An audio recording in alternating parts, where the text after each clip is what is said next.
31শে December রাত্রি, পৃথিবীর বুকে এক কালো অধ্যায়ের নাম। এ রাতকে কেন্দ্র করে পুরো বিশ্ব যেন পাপাচারের এক অশ্লীল জগতে প্রবেশ করে। রাত 12টা বেজে ওঠার সাথে সাথে আতশবাজির বিকট আওয়াজে কেঁপে ওঠে পুরো দেশ। মুহূর্তেই ভুলে যায় আশেপাশে থাকা অসুস্থ মানুষগুলোর কথা।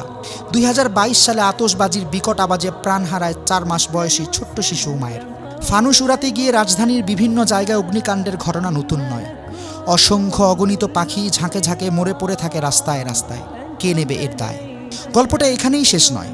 সেই সাথে শুরু হয় বিয়ার, হুইস্কি, ফেন্সিডিল, আফিম, হেরোইন, ইয়াবা, গাঁজাসহ বিভিন্ন মাদক দ্রব্য সেবনের মহা উৎসব।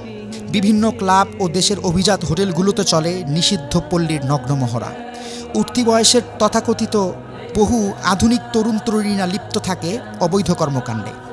জাস্ট এনজয় করতে গিয়ে সম্ভ্রান্ত ঘরের অনেক তরুণী নেশায় বুঁদ হয়ে সম্ভ্রম বিলিয়ে দেয় জাস্ট ফ্রেন্ড নামক হায়নাদের কাছে। বহু জায়গায় কনসার্টের আয়োজন করা হয় এবং নারী পুরুষের এই অবাধ মিলন মেলায় যেন অশ্লীলতার জোয়ার ওঠে। রাজধানীর বিভিন্ন রোডে বাইক রেসে দুর্ঘটনার সংবাদে গরম থাকে প্রচার গণমাধ্যম। বড় অবাক লাগে। প্রতিবাদ তো দূরের কথা, কথিত সুশীল সমাজ তখন মুখে কুলুপ এঁটে বসে থাকে। নিষিদ্ধ অ্যালকোহলের লট ঠেকাতে আইন শৃঙ্খলা বাহিনীকে চরম হিমশিম খেতে হয়। একজন মুসলিম হিসেবে কি ভেবে দেখেছি এ জাতীয় বস্তাপচা নোংরা সংস্কৃতি কি আমাদের পক্ষে শোভা পায়? ইসলাম তো বটেই, এমনকি একজন সুস্থ বিবেকমান কোনো ব্যক্তিও এই জাতীয় চরিত্র বিধ্বংসী উদযাপনকে মোটেও সমর্থন করতে পারে না। সত্যি কথা বলতে কি জানেন, এই ঘৃণ্য সংস্কৃতি আমাদের নয়। তাই আসুন পশ্চিমা এই অপসংস্কৃতির বিষাক্ত ছোবল থেকে নিজে সতর্ক হই, অন্যকেও সতর্ক করি।